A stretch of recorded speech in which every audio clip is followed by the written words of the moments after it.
अब बच्चों हमको करना है Zn, ठीक है। जिंक का एटॉमिक नंबर होता है 30 और उस पर 2 पॉजिटिव चार्ज है, ठीक है, मतलब 2 इलेक्ट्रॉन्स इसमें से निकल चुके हैं। ये तो एटॉमिक नंबर है, यानी कि नंबर ऑफ प्रोटॉन है। एटॉमिक नंबर का मतलब नंबर ऑफ प्रोटॉन। इसमें प्रोटॉन की संख्या 30 दी गई है, लेकिन इलेक्ट्रॉन्स आपसे पूछा जाएगा तो 2 इलेक्ट्रॉन निकल चुके हैं, तो 2 इलेक्ट्रॉन इसमें से कम हो जाएंगे, तो कितने बचेंगे, यहाँ पर बचेंगे 28। तो हमको 28 का इलेक्ट्रॉनिक कन्फिगरेशन करना है, ठीक है। देखो ये हो गया, पहले तो हम पूरा 30 का करेंगे। 1s2 2s2 2p6 3s2 3p6 4s2 और 3d और ये कितना हो जाएगा 10। देखो 6 6 12 6 18 2 20 10 30, हमने 10 का कर लिया पूरा, ठीक है, मतलब पूरा ये 30 का इलेक्ट्रॉनिक कन्फिगरेशन हो गया। अब 30 का इलेक्ट्रॉनिक कन्फिगरेशन करना क्यों जरूरी था, जबकि हमको यहाँ पर 2 पॉजिटिव चार्ज है, तो हमको पता है ना कि 28 इलेक्ट्रॉन्स है, ठीक है, 28 इलेक्ट्रॉन्स है। लेकिन ये 30 से ये 2 इलेक्ट्रॉन्स जो निकले हैं वो यहाँ से कहाँ से निकले हैं इलेक्ट्रॉन्स, ठीक है, वो 2 इलेक्ट्रॉन क्या यहाँ से निकले हैं, क्या वो 2 इलेक्ट्रॉन्स इसमें से निकले हैं, क्या वो 2 इलेक्ट्रॉन्स यहाँ से निकले हैं, या वो 2 इलेक्ट्रॉन्स यहाँ से निकले हैं, कहाँ से निकले हैं, ये चीज पता करने के लिए हमने इलेक्ट्रॉनिक कन्फिगरेशन पूरा किया है, ठीक है। अब हम बनाएंगे इसका एटम।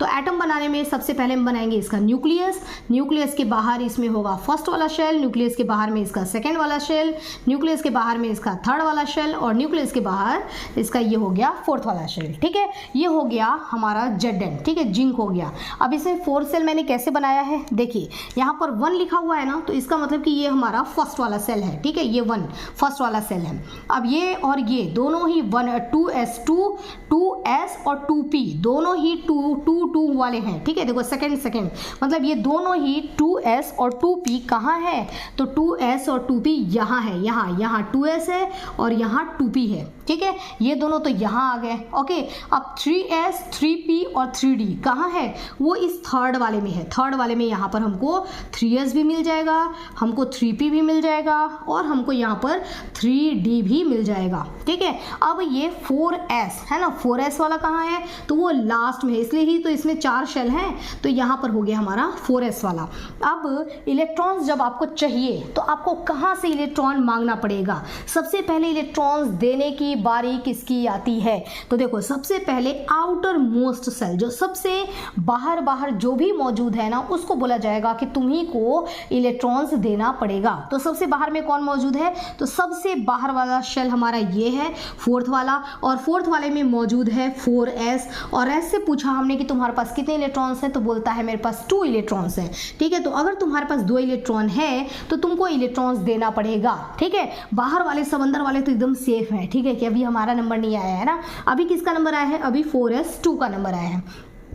तो ये कहता है ठीक है लेना है ले लो इलेक्ट्रॉन्स, ठीक है। तो इसने पहले 1 इलेक्ट्रॉन दिया, फिर इसने दूसरा वाला इलेक्ट्रॉन भी दे दिया, ठीक है। तो इसने टोटल कितने इलेक्ट्रॉन्स दिए, 2 इलेक्ट्रॉन्स दिए। अब आप पूछो 4s से कि क्या तुम्हारे पास इलेक्ट्रॉन्स हैं, तो 4s कहता है कि अब मेरे पास इलेक्ट्रॉन्स कहाँ से रहेंगे, 0 है ना, मेरे पास इलेक्ट्रॉन्स नहीं है, 2 इलेक्ट्रॉन्स से दोनों इलेक्ट्रॉन्स तो तुमने ले लिया, मेरे पास इलेक्ट्रॉन्स कहाँ से रहेंगे, तो 2 इलेक्ट्रॉन्स यहाँ से निकल चुके हैं, तो ये क्या हो गया 4s 0, ठीक है। तो यहाँ पर 4s, और अब देखो यहाँ से इलेक्ट्रॉन्स कि निकले तो हैं, लेकिन कहाँ से निकले हैं, यहाँ से, तो ये क्या हो गया 4s 0, और 2 इलेक्ट्रॉन्स निकलने के बाद इसके ऊपर 2 पॉजिटिव चार्ज आ गया। अब आप इसमें नंबर ऑफ इलेक्ट्रॉन्स को काउंट करेंगे तो ये कितना आ जाएगा 28, ठीक है। इस तरीके से इसके ऊपर 2 पॉजिटिव चार्ज आता है और 2 इलेक्ट्रॉन्स निकलने के बाद इस तरीके से 28 ये बनता है। ओके, आप कह रहे हैं कि इसमें अनपेयर्ड इलेक्ट्रॉन की संख्या बताओ, तो देखो 1s2 s में s जो ऑर्बिटल होता है ना, s सबशेल में एक ही ऑर्बिटल होता है और उसमें 2 इलेक्ट्रॉन पूरे भरे हुए हैं। यहाँ पर भी इसमें एक ही ऑर्बिटल होता है और उसमें भी 2 इलेक्ट्रॉन्स पूरे भरे हुए हैं।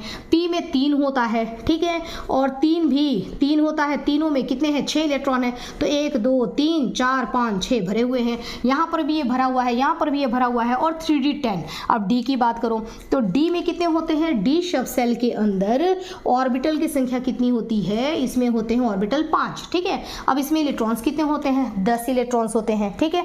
और देखो 10 इलेक्ट्रॉन है तो 1 2 3 4 5 और ये 6 7 8 9 10, ठीक है। 10 इलेक्ट्रॉन इस तरीके से इसमें भरे हुए हैं, ठीक है। तो हर जगह तो इलेक्ट्रॉन पेयर्ड ही हमको मिल रहे हैं, यहाँ पर भी पेयर बना हुआ है, यहाँ भी पेयर बना हुआ है, यहाँ भी पेयर बना हुआ है, हर जगह इलेक्ट्रॉन्स का पेयर बना हुआ है, ठीक है।